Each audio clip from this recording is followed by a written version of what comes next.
eu gostaria de já pedir que você abra sua Bíblia em Mateus capítulo 6. Mateus capítulo 6.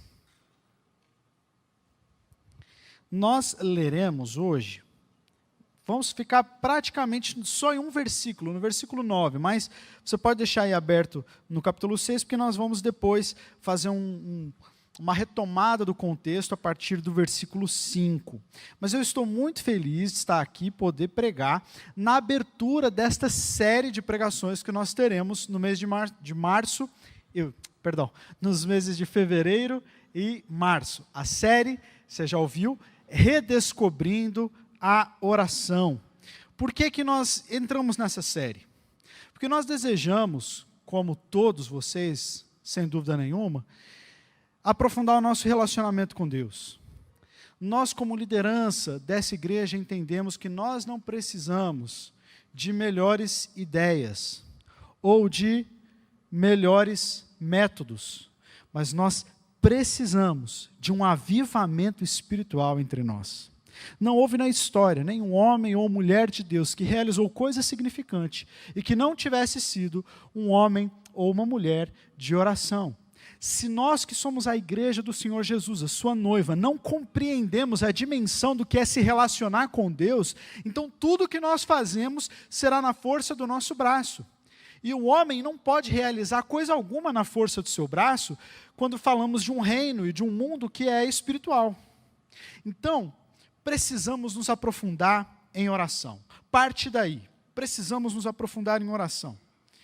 E nós fazemos isso porque entendemos que na oração é o lugar onde nós somos transformados.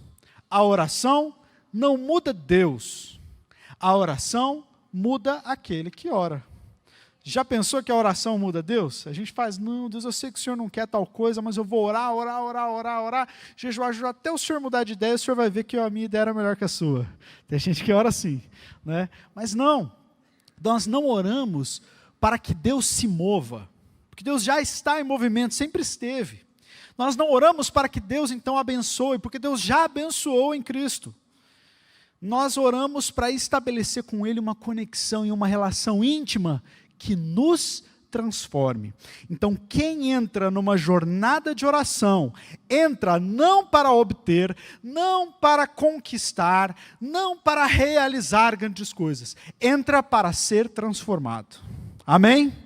Então, se você deseja entrar nessa jornada de oração, você precisa entender desde agora que a oração fará de você uma pessoa diferente. E é isso, obviamente, que nós desejamos. Mas como é que a gente ora? Então vamos entrar nesse propósito de oração, mas como orar? Algumas pessoas acreditam que oração é uma coisa muito simples e que não existe jeito de você errar na oração, né? Não, oração é falar com Deus. Fala com Deus do seu jeito. Isso tem uma grande porção de verdade, mas não é tudo, tá bom? Fala com Deus do seu jeito, Deus entende toda oração. Novamente, não é bem assim. A Bíblia diz para nós que existem orações que são erradas, que tem sim como a gente errar na oração. Por exemplo, lá em Tiago, ele diz o seguinte: vocês oram e não recebem, porque vocês pedem mal, para gastarem nos seus próprios deleites. Olha aí, Tiago está falando que existe uma oração que não é a correta. Não é? É possível a gente errar na oração, como, por exemplo, quando você está orando pela esposa do outro irmão, né? Para que Deus te dê algo que Ele não quis te dar. Para que Deus te dê alguma coisa que próprio Deus sabe que vai se tornar um ídolo na sua vida depois. Entende como que nós precisamos aprender a orar? Quando eu digo aprender a orar, eu não estou dizendo que a oração tem algum um segredo mágico, tipo um abracadabra que você fala, se você orar assim, não, eu vou orar às 3 da manhã, num joelho só, num jejum de água e bolacha de água e sal, e isso aí é um negócio que, tipo assim, toca o Supremo, né? Não estou dizendo isso. Inclusive, quando eu era mais novo, eu ganhei um livro, e eu achei, assim, fantástico, assim, a proposta do livro. Era de um autor que, surpreendentemente, é um bom teólogo, escreveu outras coisas muito boas, mas nesse livro não foi legal. O nome do livro era A Oração de Jabes, ou A Oração de Jabes. Não sei se alguns aqui já leram esse livro. Mas, esse livro relata a oração que um homem chamado Jabes, ou Jabes, fez. Essa oração está lá no livro de Crônicas, perdida no meio de uma genealogia lá, e diz que este homem orou a Deus, fez uma oração, e logo depois o versículo diz, e Deus atendeu o seu pedido. Aí o autor do livro faz uma lógica inversa, ele fala assim, olha, se esse homem orou assim e Deus atendeu o seu pedido, então a gente tem que orar que nem ele para Deus atender o nosso pedido. Entendeu? A gente repete a fórmula porque daí o resultado vai dar a mesma coisa. Como se Deus fosse uma calculadora. Né? Se você colocar os números certinhos na ordem correta, o resultado sempre vai dar o mesmo. E qual era a oração desse homem? Era assim, Deus, assim, uma forma resumida, Deus, alarga as minhas fronteiras, alarga as minhas tendas, as minhas propriedades, me dá muitas propriedades e me livra do mal. Mais ou menos isso. Rapaz, que oração completa é essa, né? E no livro ele dizia isso, não, você tem que orar essa oração, você tem que declarar isso todos os dias, que se você declarar isso, vai dar certo. Essa é uma oração, um modelo errado de oração, porque a Bíblia jamais diz para a gente copiar a oração desse homem, simplesmente diz que ele orou assim e Deus atendeu. Mas existem outras orações na Bíblia que são muito boas e também não têm o intuito de nos ensinar a orar. Por exemplo, a oração de Moisés. Quando nós lemos o Pentateuco, nós vemos várias vezes em que Moisés intercedeu a Deus pelo povo de Israel. Orações lindas. Moisés escreveu o Salmo, né? Lá no livro de Salmos tem um Salmo de Moisés, Salmo 90. Maravilhoso. Ele fez essa oração. Nós podemos aprender com essa oração. Podemos aprender com a oração de Davi, por exemplo. Também registrada nos Salmos. Podemos aprender com a oração de Paulo, quando ele ora pelos Efésios, que os olhos do entendimento sejam abertos. Na verdade, oração maravilhosa. Falando nisso, assim, todo o livro de Efésios é assim, é cheio de orações maravilhosas de Paulo. Mas, o que é que todas essas orações têm em comum? Que nenhuma delas foi registrada como um modelo para ensinar a mim ou a você orar. Ok? Nós podemos aprender com elas, mas o intuito delas não é ser um modelo para nós. Só tem uma oração na Bíblia toda que foi dita como um modelo para ensinar a orar. E ela foi dita por Jesus. Então, esta oração, a oração que nós conhecemos como a oração do Pai Nosso, a oração do nosso Senhor Jesus Cristo, é a oração por excelência. Se tem uma oração que você tem que saber de cor, salteado, de frente para trás, de trás para frente, revisitar essa oração, recitá-la, deixar que ela modele todas as suas orações, é a oração não de Jabes, não de Moisés, não de Paulo, por melhores que elas sejam, é a oração de Jesus. Então agora, nesses 2 meses, em fevereiro e março, entrando nessa jornada de oração para sermos transformados, nós temos como modelo Jesus e entramos nessa escola de oração. Amém? Estão comigo? Amém. Glória a Deus. Bom, vamos então agora para o texto. Vamos ler aqui o versículo 9. Versículo 9. Vocês orem assim: Pai nosso que estás nos céus, santificado seja o teu nome. Esse é o nosso texto de hoje. Geralmente a gente lê vários versículos, né? Aprende sobre porções maiores, uma perícope grande. Hoje são 2 frases que vão orientar a nossa reflexão aqui. Pai nosso que estás nos céus. Vamos nem entrar no santificado seja o teu nome. Santificado seja o teu nome é a pregação do domingo que vem, quando nós vamos redescobrir a adoração. Hoje estamos redescobrindo a paternidade, depois vamos redescobrir a adoração, vamos redescobrir a provisão, vamos redescobrir a proteção, vamos redescobrir a autoridade, tudo isso dentro da oração do Pai Nosso nos próximos 2 meses. Mas essa oração, ela é muito conhecida. É ou não é verdade? Quem aqui não se lembra quando que aprendeu essa oração, de tanto tempo que você já conhece ela? Eu não lembro quando foi que eu aprendi.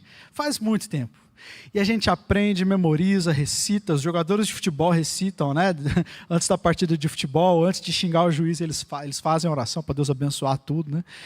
Mas é uma oração extremamente conhecida no mundo todo, e até por pessoas que não são da fé cristã, elas conhecem essa oração, recitam essa oração. Mas isso faz com que aconteça algo que um autor chamado Tim Keller chama de o perigo da familiaridade. Quando você está tão familiarizado com algo que a riqueza daquilo te passa desapercebido. E o fato de que nós recitamos essa oração tranquilamente, sem precisar nem pensar e nem refletir sobre ela, faz com que a gente perca categorias que Jesus nos dá, categorias de oração, que Jesus coloca nela e que são fundamentais para a gente aprofundar a nossa vida com Deus. Saiba disso de antemão. Nesta oração, tanto a ordem que Jesus coloca ela, quanto as suas partes, tudo isso funciona como categorias para a nossa oração. E Jesus começa, então, deixando esse modelo. Esse modelo não é que nós precisamos repetir apenas essa oração, embora orar esta oração exatamente assim não é pecado. Inclusive, nós temos uma prática lá em casa, de quando a gente sai de carro, né, de manhãzinha para levar as crianças na escola, essa é a música que a gente canta, é a oração do Pai Nosso. Então a Clara ela tem 5 anos, mas há muito tempo ela já recita a oração do Pai Nosso inteira, né?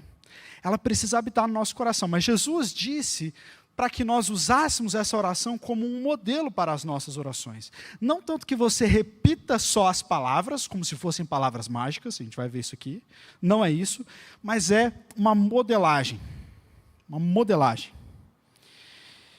Hoje nós vamos ver através dessas 2 frases aqui, que quando nós redescobrimos a paternidade de Deus, nós encontramos 2 coisas. Primeiro, um Pai celestial. Um Pai fenomenal, um Pai que é totalmente outro. E também encontramos uma grande família. Bom, a primeira coisa que Jesus fala é a palavra Pai. Isso é muito, muito, muito significativo. Por que isso é significativo? Porque naquela época era totalmente impensável alguém se dirigir a Deus o chamando de Pai. Sempre houve, muitos deuses, muitas religiões, mas nenhuma delas, mesmo as religiões do mundo antigo, do panteão greco-romano, nenhuma delas tinha essa compreensão de que Deus poderia ser próximo de mim, poderia me amar, poderia estabelecer uma relação de paternidade comigo. Não existia isso. Se você pegar, por exemplo, o panteão grego, né, os deuses gregos antigos, se você tivesse que estabelecer uma divindade como o pai de todos, né, seria Zeus. Mas esse Zeus, ele era imoral, ele era cheio de raiva, ele fazia várias coisas erradas, ele não tinha nada a ver com um pai amoroso. Inclusive, teve um outro deus que chamava Prometeus, e Prometeus, ele quer dar um presente para os humanos. Então ele pega fogo, que é de Zeus, e dá para os seres humanos. E Zeus fica furioso com isso. Zeus fica furioso. Aí ele amarra Prometeus numa rocha e deixa Prometeus lá amarrado como punição, e uma ave vem e se alimenta do seu fígado, né? Uma morte lenta e dolorosa, mas que toda vez que o dia termina, o fígado regenera e a ave continua fazendo isso todos os dias. Olha que pai legal esse Zeus, né?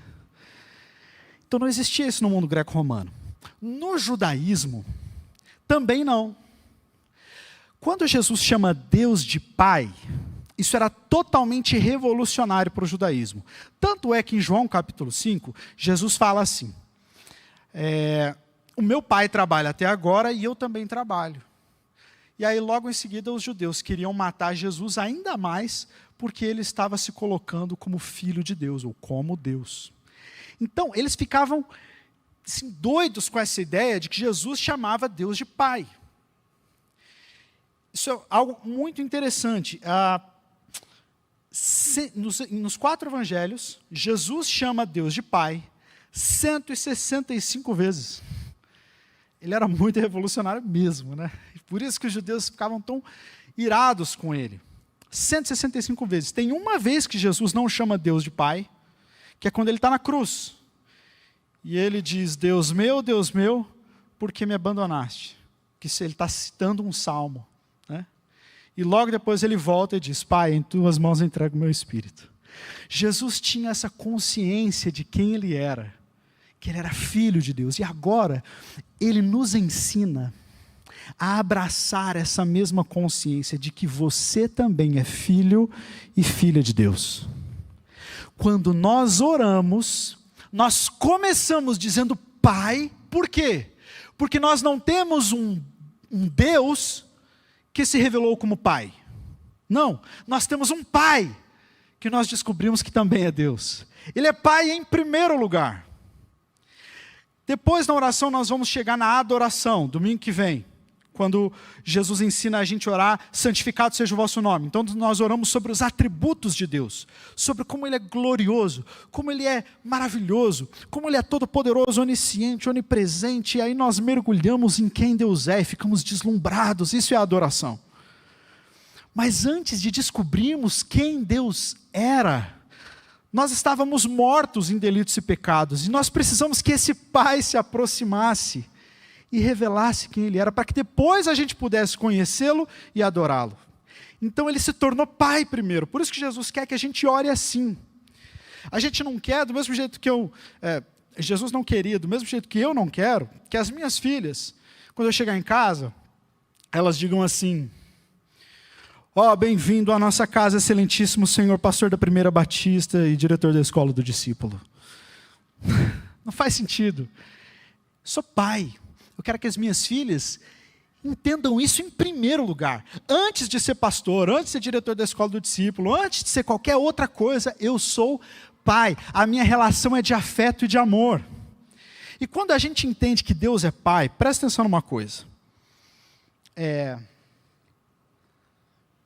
Ainda usando a ilustração das minhas filhas. Houve um momento em que elas não existiam, mas eu já existia. Eu e a Carol decidimos ter uma filha. Então nós a amamos desde antes da sua existência. Ela não, ela passou a nos amar quando nasceu. Mas nós já a amávamos antes dela sequer existir. E é assim que nós devemos olhar para Deus. Deus, como Pai, nos ama muito antes de que a gente pudesse conhecê-lo ou até mesmo existir. Ele já é Pai. Ele já te amava. Você não tinha feito nada para Ele te amar, mas Ele já te amava. Do mesmo jeito que o bebê nasce e a gente fica assim maravilhado. Ele não fez nada ainda, não passou no vestibular, não fez... Puxa vida, chorar, assim, qualquer um pode fazer, né? Mas a gente já ama. Porque Pai é assim. O que isso muda na nossa oração? Muda que sempre que você se colocar diante de Deus, eu quero convidar você a ter essa prática. De quando você for se colocar diante de Deus, você respirar fundo e dizer, Pai, meu Pai,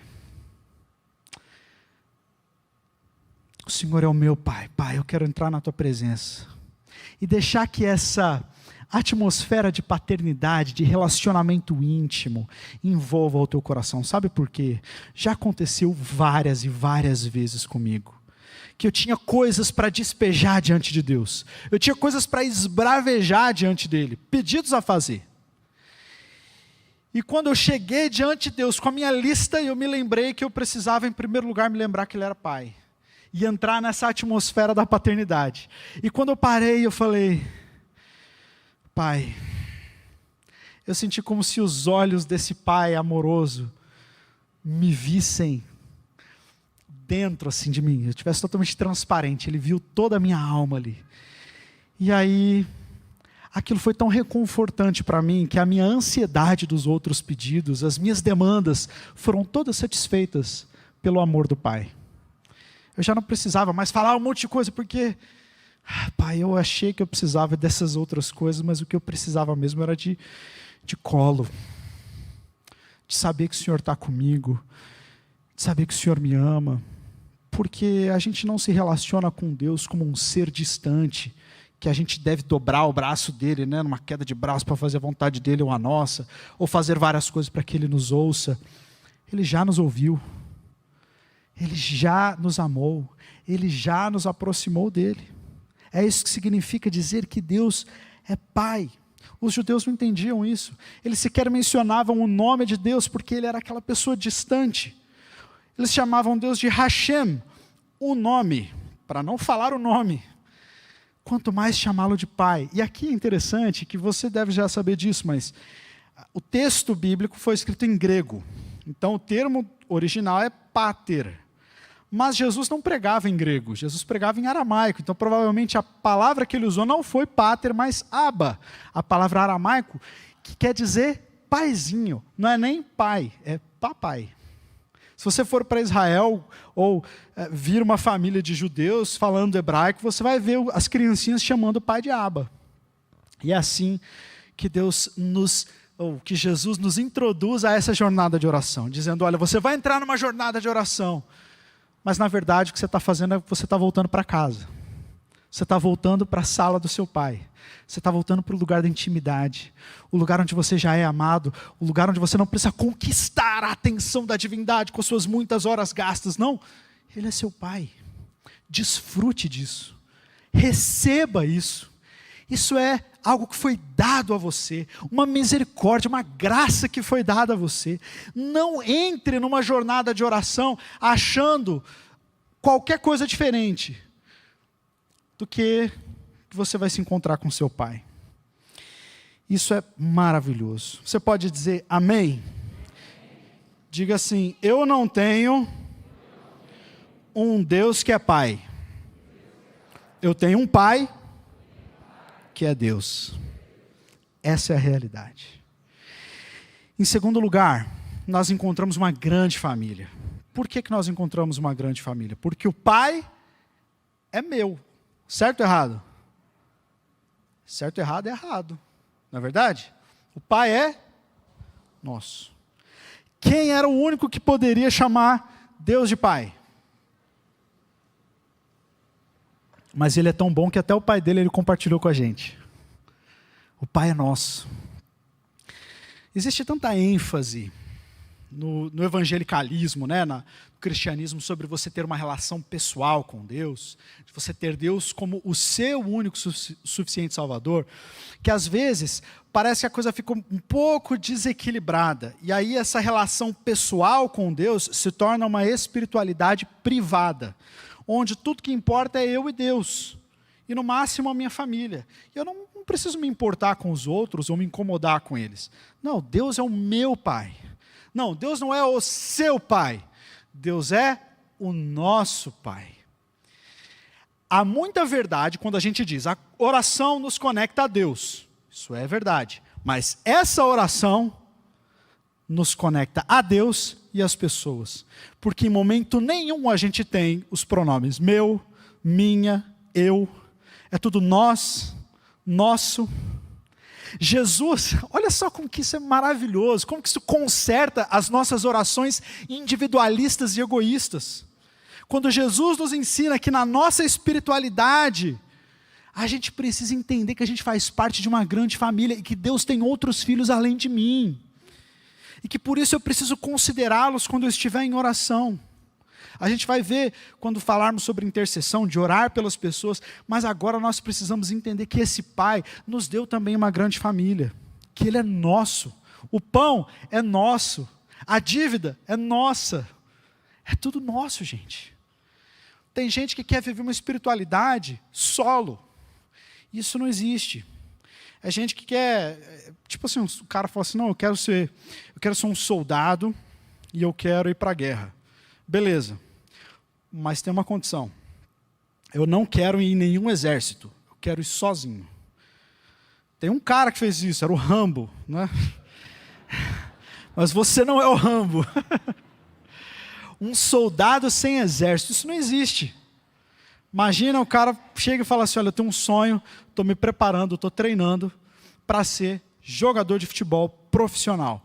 Poxa, que legal. Você vai fazer teste em algum time? Não. Eu vou ser diferente. Eu não vou jogar em nenhum time. Mas eu quero jogar futebol profissional, mas não vou jogar em nenhum time. É só eu e a bola e eu me garanto. Isso faz sentido, gente? faz tanto sentido quanto um crente sem igreja. Quanto alguém que acha que ele se basta e que Deus só existe como o pai privado dele para atender às suas próprias demandas. E isso não é assim. Nós aprendemos que existe uma grande família, Deus tem outros filhos além de mim. E você não tem o direito de chamar Deus de pai, se você não está disposto a chamar o seu próximo de irmão. Amém? A considerar os outros. Eu acho que esse é um dos pontos centrais de toda a oração do Pai Nosso, como que Jesus traz a coisa para a comunidade, porque oração é isso que nós estamos buscando todos juntos como igreja. A gente está totalmente alinhado com a oração do Pai Nosso, porque eu não estou fazendo um movimento meu de oração, não, é a nossa comunidade, todos nós nos encontrando com o nosso Pai, lembrando-nos uns dos outros, encorajando-nos uns aos outros, admoestando-nos uns aos outros, curando-nos uns aos outros. A Bíblia está cheia dos mandamentos recíprocos que nos revelam isso, que nós fazemos parte desse corpo. Então, quando nós dizemos Pai Nosso, nós nos encontramos com o nosso Pai e nos encontramos com os nossos irmãos. E depois, para finalizar, nós temos essa informação de que o nosso Pai está nos céus. Quando a gente diz que Deus é nosso Pai, automaticamente uma bandeira vermelha ou uma bandeira amarela aparece. Por quê? Porque pai é um nome que nós também damos, ou a designação que nós damos para o nosso pai terreno também. Se você teve um pai que foi muito amoroso, que foi um homem de Deus, que foi um homem trabalhador, que te abençoou, que foi carinhoso com você, enfim, você não vai ter tanta dificuldade em se relacionar com Deus como sendo seu pai. Agora, e se o seu pai era um abusador? E se o pai da pessoa não era uma boa referência? A abandonou, como acontece muito. Agora nós dizemos, olha, Deus é seu pai. A pessoa, não. A questão é a seguinte, que este pai que está nos céus, ele é um tipo totalmente diferente de pai. Ele é tudo aquilo que o melhor pai não pôde ser, e tudo aquilo que o pior pai também não pôde ser. Ele é um pai diferente, ele está nos céus, o governo dele é outro, a qualidade dele é outra, e ele não está limitado pelos recursos limitados do seu pai terreno. Ele não está limitado na sua história por um trauma do passado que o impediu de ser um bom pai. Deus não tem traumas, Deus é amor em liberdade. Por isso nós podemos deixar que Deus ressignifique a paternidade, e não que o nosso pai terreno ressignifique a Deus. Amém? Este pai que está nos céus é totalmente diferente. Veja bem, naquela época, as pessoas acreditavam, no mundo antigo, que haviam divindades e deuses que estavam sobre algumas regiões. Isso é chamado de enoteísmo. Então tinha o deus de uma cidade, e essa cidade entrava em guerra com uma outra cidade, que tinha um outro deus. E se essa cidade vence a segunda, então essa divindade, este Deus, venceu este outro Deus aqui. É o que aconteceu lá no Egito, né? Quando Deus manda as 10 pragas, Deus está confrontando e humilhando 10 divindades, as 10 principais divindades do Egito. E aí fica claro que Deus é maior do que os deuses do Egito. Certo ou errado?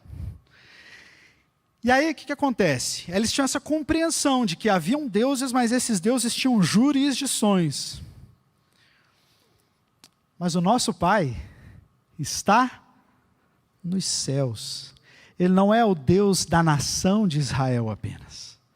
Ele é um Pai que está nos céus, ou seja, Ele pode tudo, Ele tem tudo nas suas mãos. Nada é impossível para este seu Pai. Ele tem todos os recursos, Ele tem todo o poder, Ele olha tudo, Ele vê tudo. Nada pode impedir este Pai de agir em seu favor. Isso na primeira frase da oração, gente. Isso muda ou não muda? Quando a gente se coloca diante de Deus e fala, Pai, o Senhor está nos céus, tudo aquilo que é impossível para mim, para o Senhor é um estalar de dedos. E porque eu sei que o Senhor é meu Pai, eu não preciso ficar implorando por esse estalar de dedos, porque se o Senhor não estalar os dedos, o Senhor fez isso porque me ama, porque o Senhor é meu Pai. Mergulhar na oração é entender isso.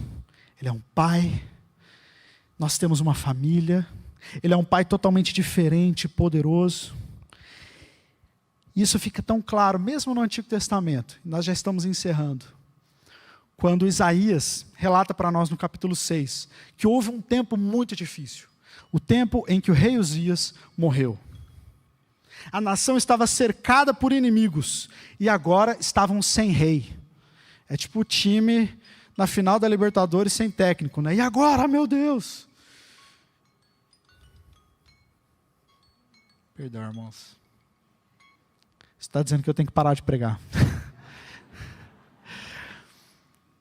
E aí então Israel estava lá, sem Deus, sem estratégias militares, totalmente entregues àqueles outros reinos que estavam ameaçando. E aí é aí que Isaías tem aquela visão. No ano em que morreu o rei Uzias, eu vi o Senhor, alto e exaltado, e as orlas do seu manto enchiam todo o templo. Aonde que Isaías viu Deus? Num trono. Por quê? Porque Deus já estava mostrando para Isaías: Isaías, eu não sou rei de Assíria, rei de Babilônia, rei de reino nenhum dessa terra. O meu trono está nos céus. Eu posso tudo, nada me prende. Não há inimigos para mim. Não há ninguém que possa fazer aquilo que eu não desejo fazer. Não há ninguém que possa me confrontar. E Salmo 115, lindo salmo, diz: por que perguntam as nações? Onde está o Deus deles? Os ídolos deles têm prata e ouro, são feitos por mãos humanas. Eles têm boca, mas não podem falar, olhos, mas não podem ver, têm ouvidos, mas não ouvem, nariz, mas não cheiram, têm mãos, mas não apalpam, têm pés, mas não andam, e nem som algum sai de sua garganta. Mas o nosso Deus está nos céus e pode fazer tudo o que lhe agrada. Essa é a dimensão na qual a oração nos coloca. E é maravilhoso a gente pensar nessas duas frases. Você pode até anotar se você desejar. Essas duas frases são muito importantes. Pai nosso que estás nos céus. Porque elas se equilibram. O Pai nosso fala de intimidade. E o que estás nos céus fala de soberania. Se nós ficarmos apenas com o Pai Nosso e esquecermos que Ele está no céu, a gente pode desenvolver um tipo de familiaridade ruim com Deus. E se por outro lado a gente ficar só com o Deus que está nos céus, a gente pode desenvolver uma relação de distância e frieza. Mas elas se equilibram. O Pai Nosso que está íntimo, que me ama, me conhece, está aqui. Ele também está nos céus, Ele é poderoso, soberano, maravilhoso. Esse é um tipo de Pai que é totalmente diferente. E Ele é o nosso Pai, amém? Então quando você for orar, lembre-se disso. Entre nessa dimensão. Use exatamente essa ordem que Jesus está usando, irmãos. Comece agradecendo a Deus pela paternidade dEle. Coloque-se diante de Deus e diga: Pai, obrigado, porque eu posso te chamar assim. Obrigado porque o Senhor me encontrou. E o teu coração está borbulhando de pedido, né? Borbulhando de coisa para falar. E aí você acalma o teu coração. Fala: pera aí, meu coração, agora que eu estou falando com o meu Pai. E você vai ver que ao entrar nessa atmosfera de intimidade com Ele, de vislumbrar o seu Pai sobre todas as coisas, com todo o domínio, você vai perceber que você está na palma das mãos da pessoa que mais te ama no universo. Não há o que temer. Você não está sozinho. Você não está abandonado. Você está nas mãos do seu Pai. Ele pode tudo. Ninguém pode te tocar ali. Não tem como você se perder. Amém?